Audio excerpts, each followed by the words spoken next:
Hi, everyone. Welcome to a new episode of Hobbyist Now, your one stop shop. For all things nerdy and dirty. That's right. That's right. I'm Claudian, and this is the greatest, Nick. Um, we ask that you don't forget to like and subscribe, share if you like what you see and hear, and also leave a comment. We'd love to hear from you. We're also on Spotify. Our link is in the bio. All right. And also, our Instagram account is also in the bio of this episode. Go check that out too. All right. So, we're going to start with our news as we usually do. So, we're going to start with a video game called Chained Echoes. Isn't that a hell of a name? Anyways, Chained Echoes official gameplay trailer just came out. The Chained Echoes is a 16-bit SNES style RPG set in a fantasy world. Take up your sword, channel your magic, board your mech. Check out the trailer to see gameplay from Chained Echoes. Chained Echoes releases on December 8th, 2022 for PlayStation 5, PlayStation 4, Xbox Series XS, Xbox One, Nintendo Switch, and the PC. Also, if you have Game Pass, you will be able to play it on day one. Also, we'll have cloud services as well. So yeah, it looks pretty good. That's kind of my it's kind of like my thing. Like I love that like pixel art kind of style game. So I'm definitely gonna be checking out. Especially very much I have Game Pass, so I'll be able to play it anyway. So that'll be dope. Now we're gonna move on to um, Cuphead. Oh yeah, the art of the Cuphead show, revealed by Dark Horse Books. From I don't know if a lot of people know this, but on top of comic books, Dark Horse in fact does have a sort of book line as well. They do these really beautiful books for like artwork and stuff of various games. I have actually the Final Fantasy ones with the sprites and the Oh wow. actual sprites. When we do our when we do our Final Fantasy episode, I'll bring that in. And but they're very beautiful, high premium like paper. It's worth buying these. So, and if you love Cuphead, this will be perfect. So, the critically acclaimed video game Cuphead and its animated series spinoff, the Cuphead Show, are both a visual feast for classic animation fans. Um, so it seems only fitting that the series is now the latest addition to the Dark Horse ever-growing library of games art books. The art of Cuphead Show is written by um, Dake, who also serves as lead writer on the animated series. The book aims to give fans a much closer look at the making of the Cuphead Show. It features a mix of concept art, character designs, and creator commentaries from various artists who have worked on the series. The the art of the Cuphead Show is a hardcover volume um, book priced at $50. The book is slated to hit bookstores and online retail on June 27th, 2023. The comic shops on June 28th. Pre orders should open up shortly, but in the meantime, you can also order Dark Horse's previous book, The Art of Cuphead, which focuses on the original game. Also, sticking to gaming, we're going to talk about God of War Ragnarok. Well, did you know they have a very special side quest? So God of War Ragnarok has a side quest that is a beautiful tribute to a developer who passed away. Um, God of War Ragnarok has a sub quest that is a beautiful tribute to Jake Snapes, a gameplay programmer at Santa Marco Studios that passed away in 2020. The side quest is called Across the Realms, and it significance signifies significance was shared on Twitter by Sam Handrick, a senior gameplay programmer at Santa Marco Studios, who also was Snape's partner. He goes to Twitter to say there's something in the game in God of War Ragnarok which is most special to me. I got to pitch it, and the team made it into something I could have hoped. I hoped to wait for some time to talk about it, but wanted to share it now just in case. It's the ballad of Jar and Samar. And moving on to more news in gaming, we are getting a free new gen Witcher 3 upgrade. Here's everything that's coming to the upgrade: 60 frames mode, and 30 frames per second mode as well with ray tracing, except for the Series S. Haptic feedback on the PS5, over-the-shoulder camera and photo mode on PC, cross-save between PS5, Series X and S, and PC, button shortcuts for sign magic, map filters to remove flood of question marks symbols. I guess that was an issue in the previous version. Option to have mini-map disappear while on horseback or during combat. Bigger subtitle fonts, quest lines for acquiring gears inspired by Henry Cavill's Geralt, portrayed in the Netflix series. Optional Netflix style costumes for Sierra, Yen, Trace, Danilin, and Nilfgaard soldiers. Other more granular graphic options, updates, and bug fixes. The update drops on December 14th. So we're going to move on to you, Nick. So, in keeping in line with our gaming news, Atari's new collectible game cartridges are off to a rocky start. Atari launched an Atari XP, a series of collectible and playable Atari 2600 cartridges featuring homebrew and prototype games never officially physically released. The cartridges collection's debut was a bit messy. However, incorrectly attributing a 2005 ROM hack of Yar's Revenge to legendary Atari programmer Howard Scott Warshaw, creator of the 1982 original smash hit, as well as the infamous ET. The Atari XP program is, as stated on its official website, is dedicated to giving unreleased and hard to find Atari games new updated physical cartridge releases. Oh god! And then selling them for $50 to $100. Yeah. The series launches with 3 games, both available in standard and limited editions. The latter comes with posters, instructions, booklets, collectibles, collectible pins, badges, and other goodies. The first 3 games in the series are Saboteur, Aqua Adventure, and Yar's Return.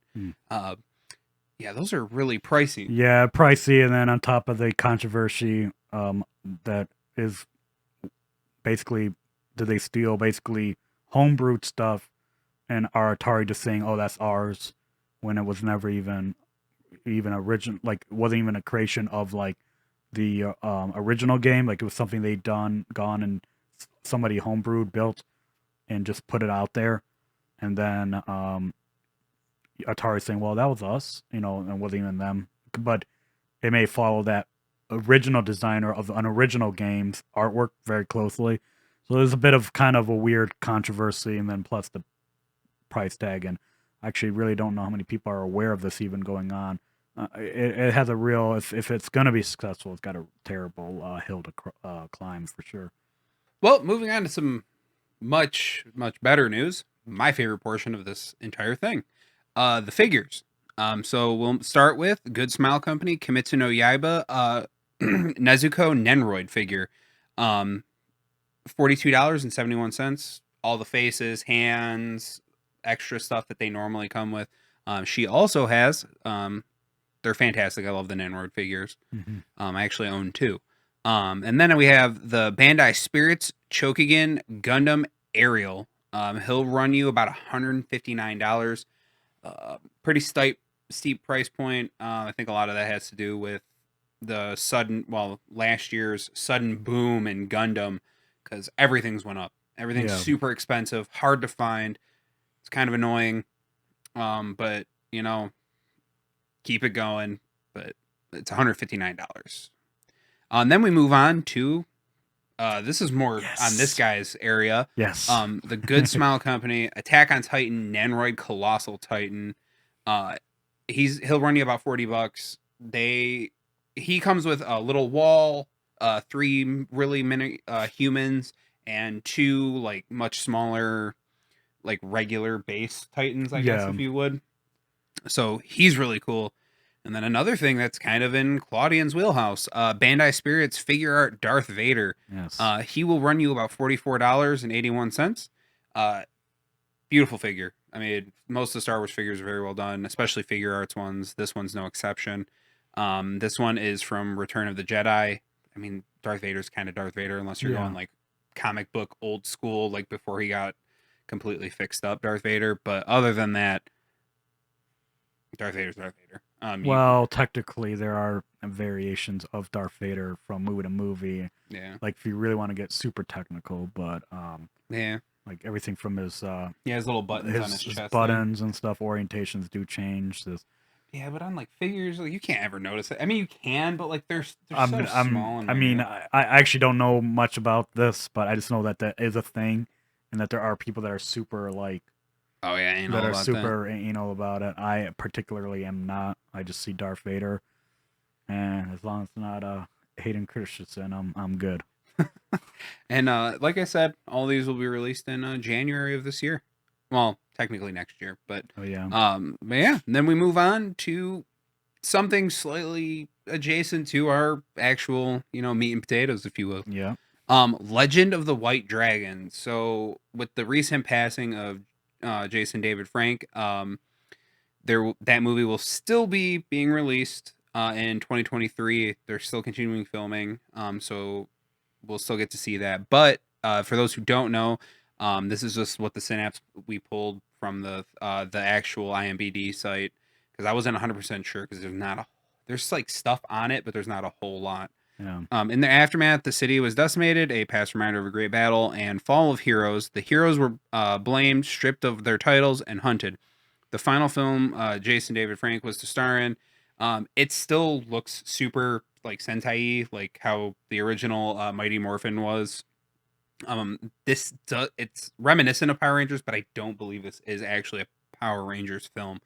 At least it doesn't look like one. The suit looks exactly like a Power Ranger outfit, which is really sweet. But yeah, like I said, it'll be being released in 2023 still. Not sure when. Didn't see any release dates. Could it be like a alternate reality, like what they did with the ooze?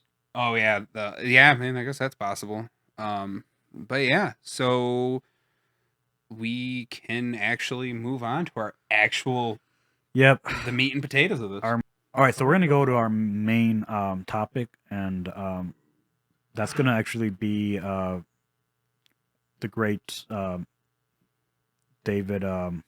Jason David Frank, who recently tragically passed away, and so we're gonna try to honor him basically by focusing on more his career, just the original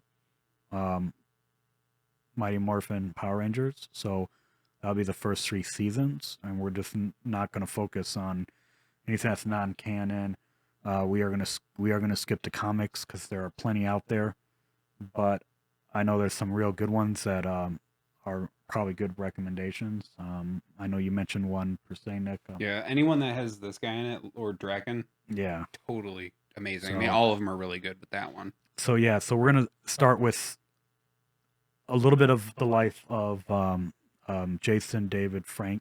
So Frank was born in Canova, California on September 4th, 1973. Frank was a Christian, and he said he began attending church after the death of his brother. Um, he married his first wife in 1994, and the couple had 2 sons and a daughter. They divorced in 2001. In 2003, he married his second wife, and the couple had 1 daughter. In 2022, his wife filed for divorce. In 2017, he was targeted by a man named Matthew Sterling while attending Phoenix Comic Con. Police were able to arrest Sterling before he got near Frank. After being tipped off due to social media threats made by Sterling, Sterling was later committed to 25 years and a half at the Arizona State Hospital. Frank died tragically in Texas on November 19th, 2022, at the age of 49. It was apparent suicide. With his knowledge of many styles of martial arts that include judo, Brazilian jiu-jitsu, Jeet Kune Do, which the legendary Bruce Lee, in fact, used. Frank, there's an entire just list of stuff this guy knew, so that's just a minor amount. But Frank collected the most practical applications, modified them with his own philosophies, and in fact created his own blend of American karate known as Toso Kundo. On June 28th, 2003, he was inducted into the World Karate Union Hall of Fame. Frank appeared at the Arnold Classic on February 29th, 2008 in Columbus, Ohio. Frank was temporarily, in fact, a Guinness Book World Record holder in January 2013. I laugh because of what it is. We just saw footage of this. It's insane. But as he has successfully broke an existing record for the most one-inch pine boards broken, get this, during a free fall jump. Yes, you heard that correct. A man jumping out of a plane and karate punching boards while he's descending. This footage of it, it's out there. We've seen it. But the previous record was only 2 boards, in fact, that was broken. But Frank attempted to break 8.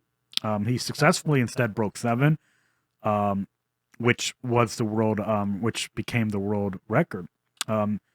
His record was eclipsed only a few months later in May 2013 by the current Guinness Book World Record holder, Ernie Torres, who broke 12 boards during his attempts.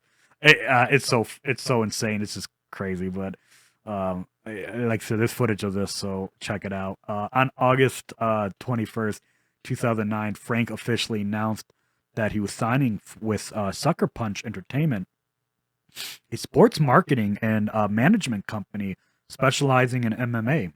He was a MMA fighter, by the way. He began training with UFC lightweight Melvin Golrad. After the signing, Frank made his first anticipated MMA debut for the United States Amateur Combat Association at the company's first event, in fact, Lone Star Beatdown, on January 30th, 2010 at the Houston Arena Theater. Hudson Arena Theater. He defeated Jonathan the Mack Truck Mack in the first round by the Omni Plata submission move. Frank fought his second fight at Lone Star Beatdown in Dallas on February 19th in Arlington, Texas. His opponent was Chris Rose, who made his ring entrance wearing Teenage Mutant Ninja Turtles robe. Frank did defeat Rose in round 1 by TKO. So good for Frank on that one. We love Mutant Ninja Turtles, by the way. Don't worry. On May 8th, 2010, he fought for the Texas Rage in Cage Amateur Association, Rage 7, in State Farm Arena in Hidalgo, Texas. His opponent was James Willis. Frank defeated Willis via KO in a whopping 23 seconds of the first round with a rising knee. Frank was scheduled to make his debut with the Ultimate Warrior Challenge at their upcoming event on May 22nd against James Ray Handy Jr. In the lightweight, the light heavyweight bout. So this guy was accomplished, like, and he's just phenomenal, right, Nick? Like, Yeah. So, on May 21st, Frank had announced on his official Facebook fan page James Handy was injured and Carlos Horn would replace him, changing the fight to a heavyweight bout. Frank defeated Horn in the first round by an armbar. Since turning pro, Frank expressed interest in signing a deal with Strikeforce and potentially fighting Herschel Walker. Frank announced on his Facebook fan page that he would be scheduled to make his professional debut on August 4th, 2010 in Houston at Puro Combate number 1. He fought at heavyweight with his opponent being Jose Roberto Vasquez. Frank won his pro MMA debut quickly at the time of 46 seconds in the first round by rear naked choke. Frank was scheduled for a lightweight bout in December 9th, 2010 at Puro Combat 3. The fight was canceled on December 8th due to his opponent not being medically cleared.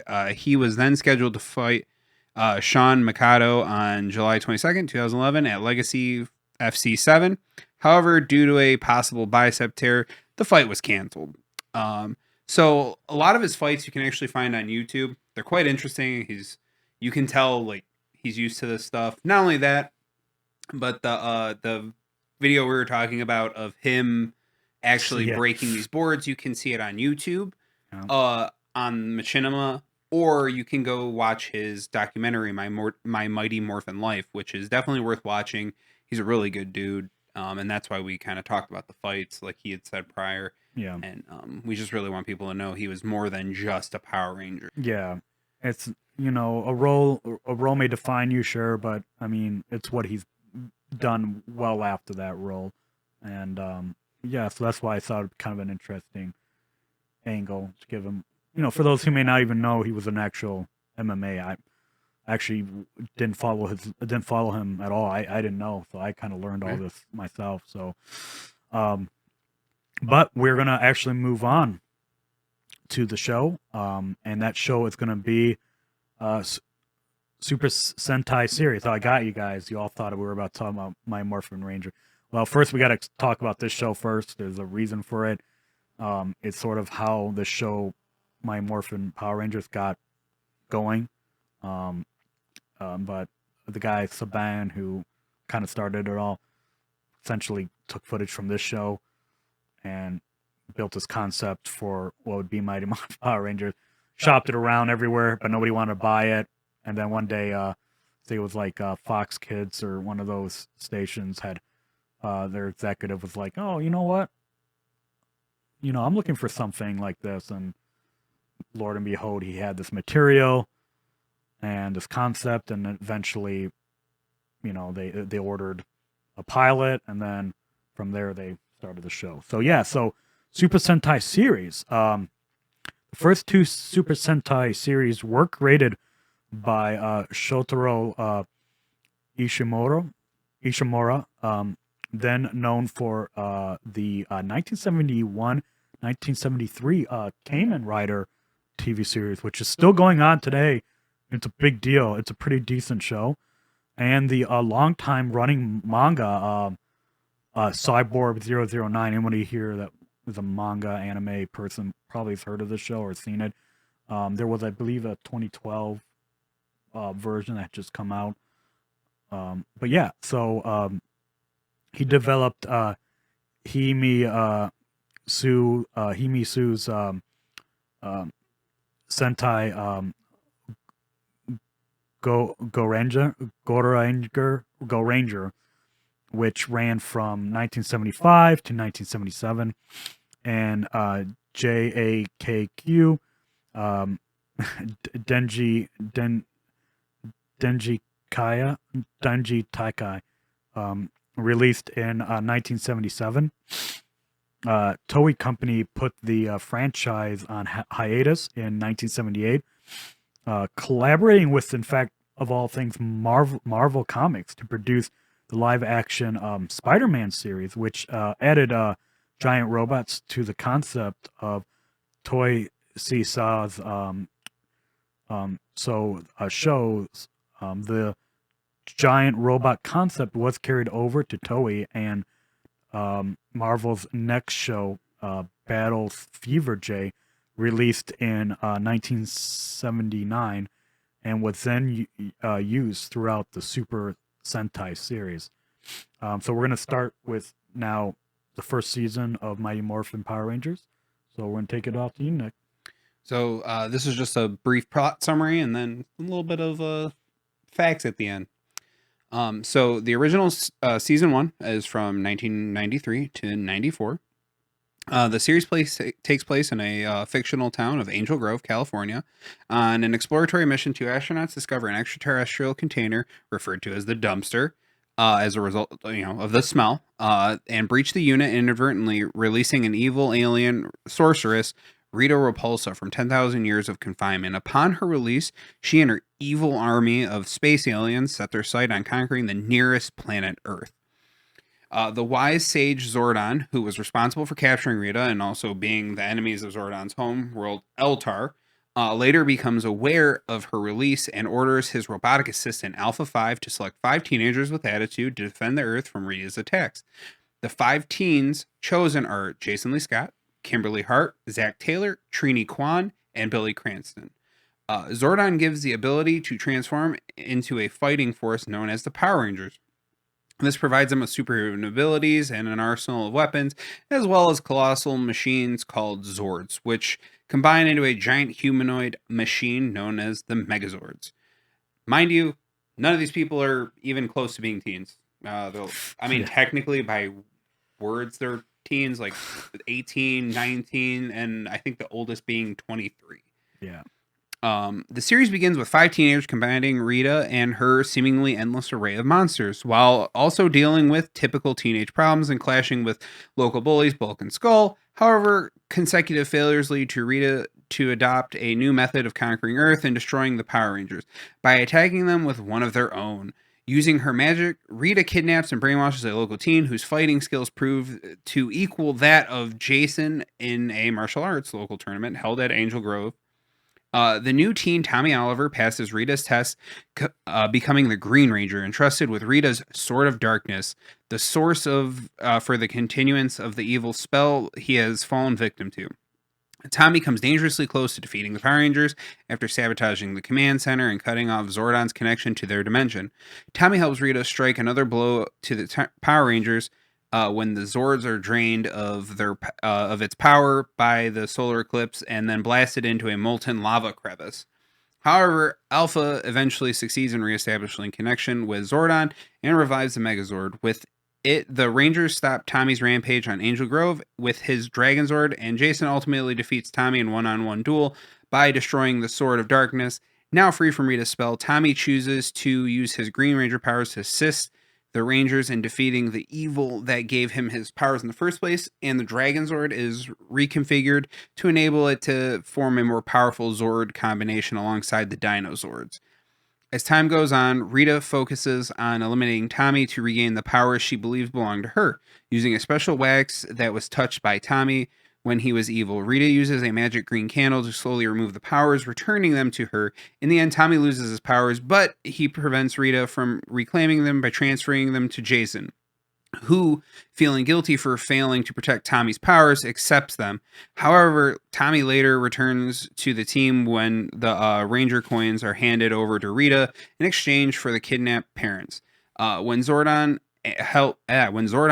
help, Tommy regains his powers and successfully retrieves the other Power Ranger coins. However, Tommy's regained powers are only temporary and must be frequently recharged by Zordon, who warns him that the Green Ranger powers will ultimately fail. Despite this, Tommy remains determined to continue questing and the other Rangers as long as possible.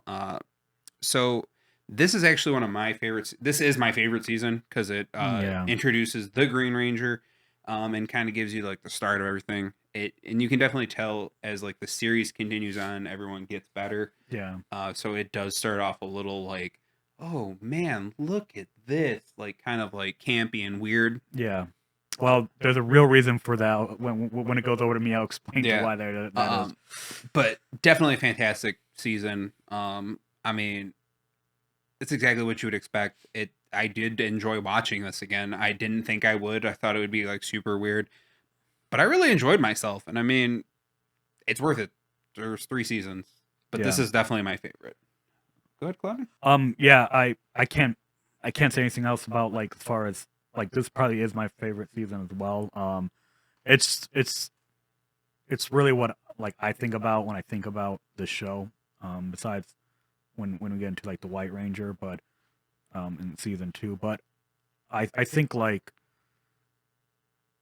I think the charm is totally there. The going back to the cheesiness, there's a reason why it's so like disorientated as it is, simply because, and I hate to say this, but this is literally from the mouth of Jason David Frank, was they didn't they didn't care about the show, the production. They didn't believe in it. It was something that was totally they were totally unexpecting, like this whole like fandom to build up, like so. That's why there is that weird campiness. And just seeing those weird like not knowing it now, like when I was a kid, but like now that like they had gone and like inner sliced literally like on projections, like the Super Sentai show, like that they actually it was a whole nother show. Like I didn't know, you know what I mean? I didn't know as a kid, but like now being adults and stuff, is pointed out. It's like, wow, okay. But it's definitely a hallmark of a style that is, it doesn't originate here. It originates back in Japan, but it kind of was brought over here, and yeah, I think it's great. I was telling Nick that it's like seeing like how grown that Frank had become, and like mature. He's 49 years old and like a real badass. And then watching him on the show, and he's like, "Hi guys, like I'm just glad I'm part of the team, guys." And you're just like, "Oh look, it's baby Frank." You know what I mean? Like, I don't know how to like say it without being weird, but it's like, oh look, like look, and honestly, like nothing against the other actors and stuff, but it's like he brought such a performance like that he could. I mean, and so that's why you could see why he was like attracted. Like people love this character. So, and you can see that it's just like kind of like just 90s like purity, I guess. Like it's just campy. They all have their little problems, but their problems kind of get worked out. So their problems always worked out at the end. It's very optimistic. It's great. I hope that's a good enough answer. Honestly, like it's such a great show. I had some time to think about this response, so it's like. So yeah, then we'll move on from there. Yeah, there's some fun facts. To some facts. So in the original Japanese footage, the Yellow Ranger was actually a male. This is why the Pink Ranger has a skirt and the Yellow doesn't. It's also for like the design of like the face on the silver. You can actually see that it's much more harsh, kind of like this one. And same thing with the Pink Ranger. It's slightly different than theirs. It's like more masculine. Yeah, they have like that dip and stuff. Yeah. Rewatch it and you'll definitely be able to tell. Jason David Frank, Tommy, was actually never meant to stay in the series as long as he did. He was only supposed to be regular until the Green Candle Part 2, minus cameo in Doomsday Part 2. But during his temporary time on the show, his popularity was higher than any other Ranger. Yeah. So Saban received a large amount of letters daily after the Green Candle, and was requested that he be brought back to the series. Obviously, eventually the company gave in and brought him back, and he ended up staying on the show, lasting till the Power Rangers Turbo in 1997, and recently returning in the Power Rangers Dino Thunder in 2004. Mhm. Um, he's actually appeared in a total of 217 episodes in the entire Power Rangers series. Yeah. Um, Austin St. John, the Red Ranger, Walter Jones, Black, and Thai Trang, Yellow, and Jason David Frank, Green, were all martial arts long before the show. Amy Joe Johnson and David Yost were actually gymnasts who had actually never done martial arts before. They took self defense classes and incorporated their talents into the fight choreography, but no prior fighting whatsoever. Lord Zed is the very first Power Rangers villain to be American made instead of appearing on their original Super Sentai production. I just want to say something about Zed. As I heard this. I was watching some YouTube too to kind of get some more background, production stuff. But I heard this one guy say on YouTube, like, Lord Zed essentially is like H.R. Giger if he was to create a supervillain. That was exactly what Giger probably would have came up with. For those who don't know, he designed the Alien, going back to the Alien episode. So check that out. By the way, it's a good episode. I think it is. Yeah, all of our episodes are good. I think, but sorry, yeah. but Billy Cranston, the Blue Ranger, David Yost, is to date the only Power Ranger to hold the same position for the longest time. 3 years, 93 to 96, without ever switching colors. Kimberly Ann Hart, Amy Jo Johnson, is currently the longest serving female Power Ranger and Pink Ranger of all time. She's appeared in 137 episodes of the TV series until her departure from the series. And from there, we'll actually move on to Claudian. Yeah. Also, one more thing that we did not mention. Trang was, unfortunately, she did pass away in 2001 in a car accident. So she was another member of the Mighty Morphin Power Rangers that passed away like unexpectedly.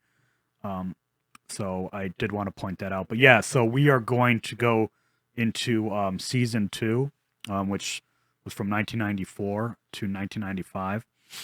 So Lord Zed, Rita's superior, which is kind of weird that they placed him like that, because really the show didn't have that hierarchy. He just kind of was like, oh, like, I'm gonna run the show now. Rita's superior arrives at Rita's moon palace, where he takes her palace and throws her into space dumpster again. Of course, he then begins his own campaign to conquer Earth. In order for the Power Rangers to compete with Zed's monsters, which are in fact more superior than the ones Feinster made for Rita.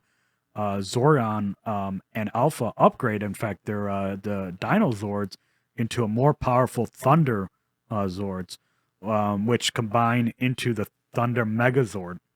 However, Tommy is forced to retain use of the Dragon Zord due to his green powers being too weak to support the new Zord. After several defeats, Zed attacks on the Rangers, progressively becomes more violent. He focuses his attention on eliminating Tommy, whom he sees as Rita's biggest mistake in giving him the Dragon Coin. The Green Rangers' power were rapidly disintegrating, but Zed's efforts to enhance the process had enhanced Zed's efforts had enhanced the process. He eventually does so with a special green crystal, using it to take away the Green Ranger's powers. The crystal also powers up Zed's Dark Rangers, but when Tommy smashes it, the Dark Ranger powers are transferred back to the regular Rangers. nevertheless, Zed finally succeeds in taking the Green Ranger's powers, which Rita later uses, in fact, to power Tommy's clone to battle against the Rangers before reclaiming it once more again. Following the loss of the Green Ranger's powers, Zordon and Alpha create in secret a new White Ranger to aid in the other Rangers in battle. The White Ranger is revealed to, in fact, be Tommy, who, in addition, receives a new Zord, the Tiger Zord, which loves the Tiger Zord, and also becomes the new leader of the Power Rangers, replacing, in fact, Jason. During the Team Ninja trials in Angel Grove, the Rangers becomes friends with three teenagers from Stone Canyon: Rocky DeSanto, Adam Park, Aisha Campbell. During an ensuing battle with Zed and a magical serpent, Rocky, Adam, and Aisha discover the Rangers' identities, and having been entrusted with their secret by Zordon, the three newcomers become allies to the Rangers. Later on, Jason, Zach, and Trina are selected to represent Angel Grove at the World Peace Conference in Geneva, the one in Switzerland, yes. and the Rangers are faced with the task of finding replacements. To transfer the powers of the Red, Black, and Yellow Rangers, they must find the Sword of Light, which is located on a desert planet called Dune. No, I'm joking. It's not Dune, but Zed pursues them across the galaxy in Serpentara. Serpentera. Serpentera. His massive personal Zord, and destroys most of the desert planet. Serpentera runs out of power before being able to finish the Rangers, and they return to Earth safely with the Sword of Light. Zordon then chooses Rocky, Adam, and Aisha to replace Jason, Zach, and Trina as the Red, Black, and Yellow Rangers, respectively. Sometime before the power transfer, Rita had returned to Earth when Tommy made his debut as the White Ranger and fell into the hands of Bulk and Skull, who, by the way, are the greatest characters on the show, just so everybody knows. But the Rangers sent her back into space. She later returns to the moon while the Rangers are in Australia, and with the help of Finster, she gets a special makeover to gain a younger and prettier face. She then uses a love potion on Zed, who is in deep sleep during a sentinel re-evenizer, and he falls in love with her when he wakes up. They get married and join forces to make an even more terrible threat to the Rangers, but not even this can prepare them for what is to come. So, Season 2, it's a lot, kind of the same. Like, so all three seasons are basically, as far as kind of production wise, kind of similar. It's just not as memorable as first season, in my opinion. But still a great show. I mean, they do get a little bit better. The enhanced putty men are like much better, like because they're Zeds, and he's got like a cool thing going on there. Yeah, it's still a great show. I mean, I recommend it. It's the quality doesn't really veer, unfortunately. Like a lot of shows, they just get better and bigger. But again, there was, going back to what I was saying, there was with a show, still a show that they didn't believe in, and I don't want to call it this, but it was kind of a money grab in a way for like merchandising and stuff. I mean, it is what it is, unfortunately. I mean, clearly. So, But yeah, no, it's still great. Nick, what's your thoughts on this one? So this one's it has memorable moments. Obviously, the Yeah, White Ranger introduction, Zed's introduction, the whole thing with Zed. well, So parents were actually upset about Zed's actual introduction. They said he was too scary and yeah. that they needed to change him. Um, Remember Giger? yeah. Yeah, So, I mean, they did. I think they softened his designs, if I remember correctly. Later on in some of the episodes, like yeah. he They made starts. him kind of goofier. Yeah, Yeah, because he was like too evil, too evil. and I loved it. I loved it because like this dude has like Yeah, no skin, but they and made him goofy as shit with the love potion and stuff. Because yeah, like I don't know, the whole thing is just very weird. And I mean, the fact they introduced him in the first place was kind of jarring because yeah. they don't really explain anything. They just kind of are like, He comes out of a cave, doesn't he? yeah, He's just like, oh no, I'll take over, and they're like, whoa, who's this? Like, yeah. you know, And then the voice, so their acting gets better as a whole. Like a lot yeah. of them do. Because I mean, over time, it isn't much better. No, it's marginally, but it's still better, at least in my opinion, especially Well, for this. there's some stripe that I'm about to get into that Oh yeah. apparently became apparent. But yeah, no, it's not my favorite one, but I do like it much more than season 3. But still, Yeah, and then the introduction of the White Ranger and the Ninja Zords, which yeah. the Falcon Zord's fucking sweet. Oh, yeah. But yeah, Claudian, why don't you get us on? Yeah, some facts. I was kind of preluding to, in fact, one right off the bat.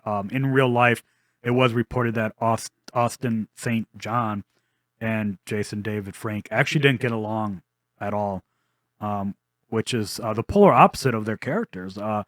Their dispute has been well publicized, but according to many reports, they had in fact patched up things in more recent times.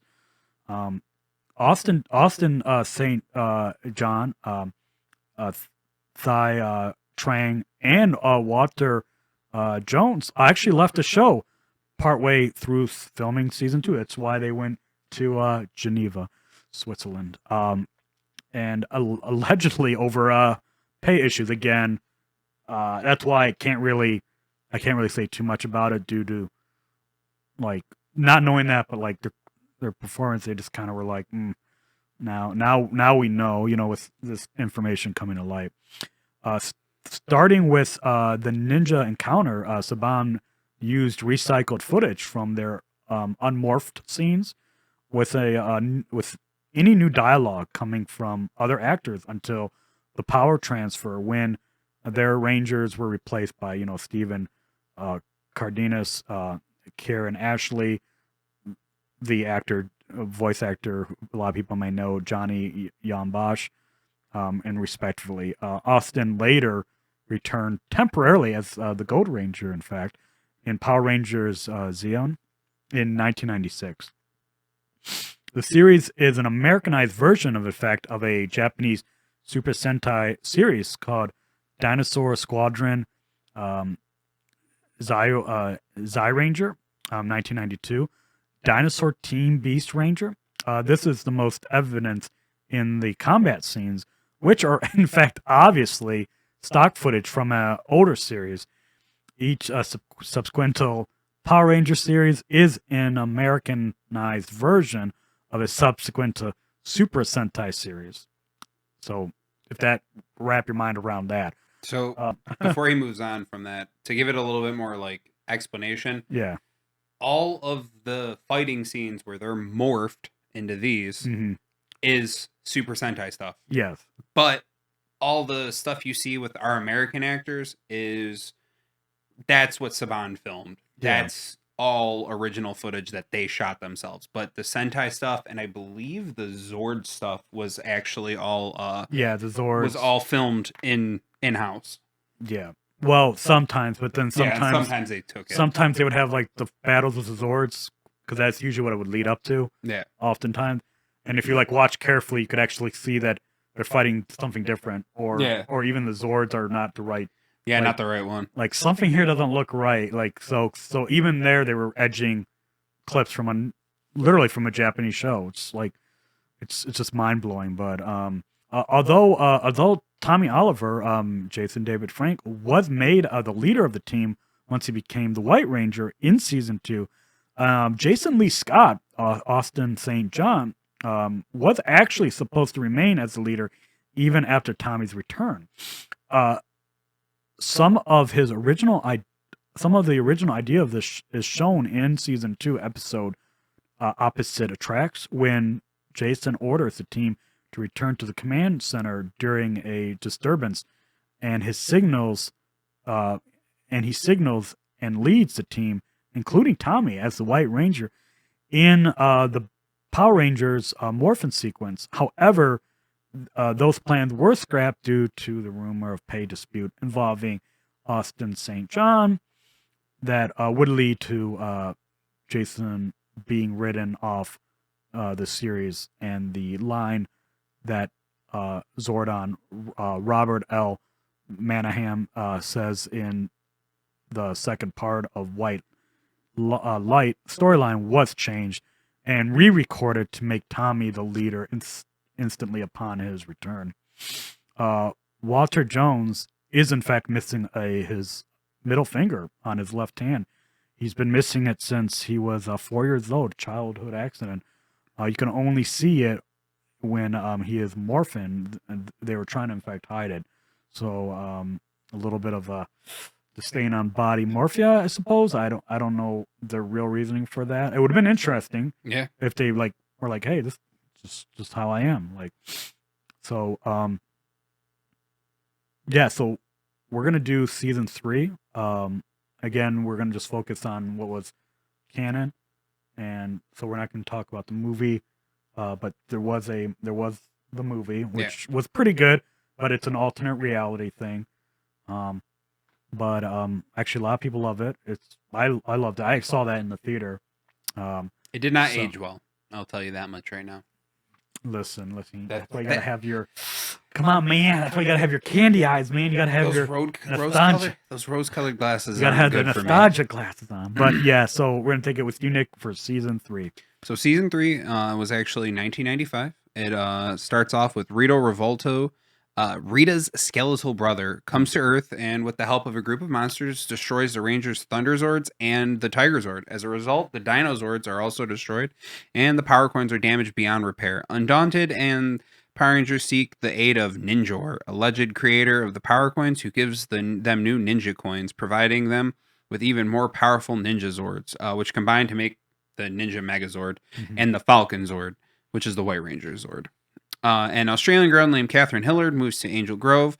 She befriends Kimberly and displays an intense affection for Tommy. Later, is found out that Rita had captured Catherine and put her under a powerful spell, giving her the ability to transform into a cat as well as a cat-like monster. Under this spell, she steals Kimberly's ninja coin, vastly weakening and nearly killing the Pink Ranger, whose life force, like that of the other Power Rangers, is connected to her ninja coin. It is during this time that the Rangers acquire their most powerful Zords, the Shogun Zords, which combine into the Shogun Megazord. Eventually, Catherine overcomes Rita's evil spell and returns the pink ninja coin to Kimberly. A short time after, Kimberly gets a chance to pursue her personal athletic dreams. With Zordon's blessing, she leaves to train for the Pan Global Games, choosing Catherine to replace her as the Pink Ranger. Though her initial fear and hesitation keeps her from contributing fully to the fight against evil, Catherine eventually becomes both comfortable and capable of fulfilling her duty as a ranger. After several more battles, Zed and Rita are joined by Rita's father, Master Vile. Following his failed attempts to defeat the Rangers, he reverses time, turning the Rangers into powerless children. These events culminate in the miniseries Mighty Morphin Alien Rangers and lead to the next incarnation of the franchise entitled Power Rangers Zeo. This again is probably my least favorite one. It's kind of weird. It gets really goofy, especially with the Rito Revolto, because he's kind of a moron. I mean, I guess they tried to make it funnier. I just didn't care for it. Least favorite. Yeah, the show just got bonkers. Like they kind of were like, okay, real young kids are watching this, so we're just gonna focus on that, and unfortunately, it shows. But actually, Nick's got some of the coins up here. Oh yeah. So like for realization, and then Oh yeah. obviously the unit So here. Look at this thing. This thing so is this is from the Lightning collection, which again we didn't touch on any of the actual stuff, yeah, but these are metal. Like yeah. those are coins, and Oh, ooh, whoa! I didn't realize that popped out. But Look at that. and if you change out the coin, Which we just found out literally today. yeah, You've had that your whole childhood, and you're like, oh, yeah, and if you change out the coin, it actually changes the color of the light, not Yeah. the outer part, unfortunately, but it changes the light and it changes the saying. So, like, if you change it to red, they'll say, it's Morphin time, Red Ranger, Yeah. and so on and so forth. So Yeah. that's really cool. Also, another thing is, I don't think we discussed this. So it's actually the spirits of dinosaurs is actually where they're pulling their power from. I don't think it was mentioned. But yeah, so they're like dinosaurs were here, but they fought and like they were kind of like guardians essentially, and then obviously we know they disappeared. Well, until you get into some of the more out there Comic books explain a lot of this stuff, like Zordon being a magical space wizard. Yeah, and Rita's not actually an evil, and it becomes a whole thing. Yeah, like yeah. That's why we didn't get into it. It becomes very convoluted, and there is a lot of lore, like a lot more than one would think. You just figure, oh, it's the shows. No. Yeah. But yeah, no.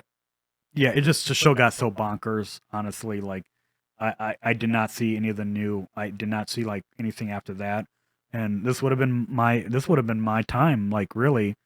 But I think I was like loving the Batman. I think I was loving that show. Like Yeah. I as a young kid, I was really weird. I liked anime and stuff, and I was just kind of Same. like but I know I was taken to go see the movie in theaters. I know I did see that, so I don't know why or how, but I know I was in theaters. So yeah, then I guess we'll go to some facts about this. So the series actually began airing weekday mornings at 7:30 a.m. Despite being in the early time slot, it managed to beat out Batman, the animated series, in ratings, which bumped the Power Rangers to an afternoon time slot held by Batman. So it actually ended up replacing Batman at some point. Call back to another episode. I was probably the one watching Batman. Yes, I watched both. I loved them. I also didn't have cable for a while, so I got to watch these on Fox Kids. It's okay. So Richard Steed Horvitz, which is Alpha 5, is the only actor to actually appear in all 155 episodes of the series. David Yost would often actually be teased and mocked because of his sexuality by the crew members. He actually ended up quitting the series halfway through Power Rangers Zeo. And you can actually kind of see it like throughout the show. He does. It's very off, and it's unfortunate because he was a good part of the show. Yeah. And no one deserves that. No. So we don't tolerate that. No. So Tommy Oliver, Jason David Frank, is the only Power Ranger to have his date of birth revealed on the action figure box. According to his profile card of Tommy on the Dragon Zord toy box in 1993, Tommy's birthday was listed as October 20th, giving him the same birthday as his teammate Jason Lee Scott, Austin St. John. Jason David Frank, Tommy Oliver, he is in 5 different Power Rangers throughout the franchise. He's Green Ranger, White Ranger, Red Zeo Ranger, Red Turbo Ranger, Black Dino Ranger. 4 out of the 5, he is the only character to wear that specific suit.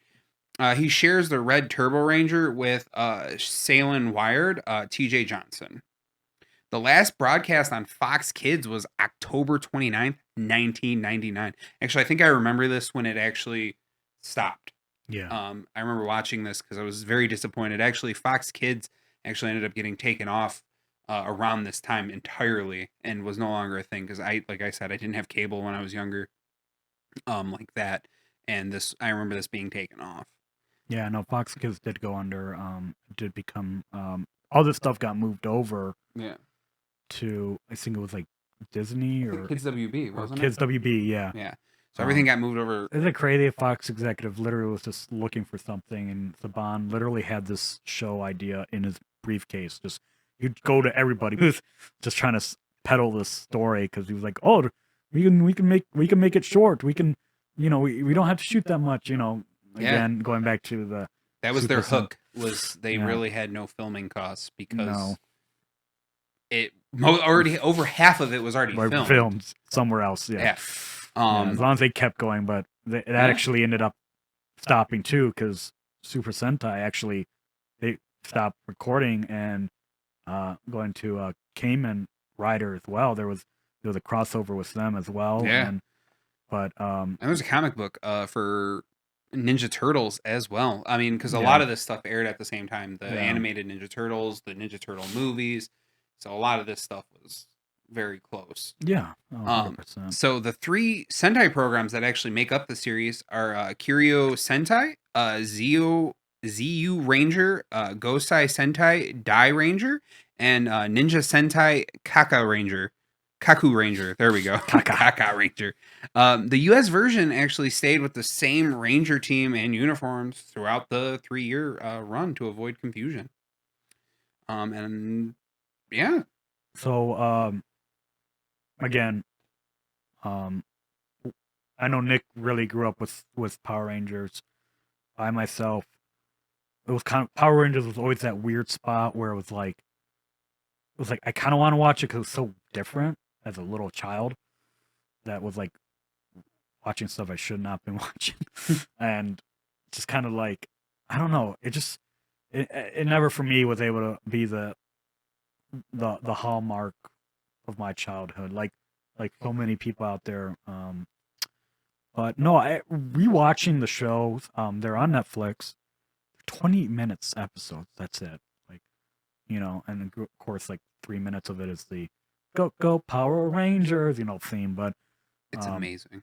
But they're quick to watch. So yeah, I hope you guys enjoyed this episode. I did. I got to literally bring back weird old memories that I didn't remember having. Like I remember sitting down and watching this on Fox Kids with Street Sharks popping up. Yep, Street Sharks. That's a show I watched. Creepy Crawlers. Yeah. Beetleborgs. Beetleborgs, I did watch Beetleborgs. All of these shows are just like a Kamen Rider, especially. Like I remember like going to Taco Bell back in the day when they had toys, like the Street Shark hand puppets. They had the Kamen Rider toys. I mean, really, this just brought back a lot of memories, and hopefully, some of you will go back, rewatch this stuff, and get that same stuff because this was this was my childhood. I love this. I had every single one of the action figures. I had the little flip head guys. I had Zed, Goldar, all of them. Well, good luck finding anything. Everything just went skyrocketed out. And they did exactly what they normally do anytime someone passes. Yeah. All the Green Ranger stuff is either gone or extremely expensive. Yeah. But I think that was our dive on this, actually. But yeah, I hope you guys found this informational, and enjoyable, and hope you like, share. We love to hear from you guys. Always. And yeah, I think we'll call it a night. So, all right. Bye.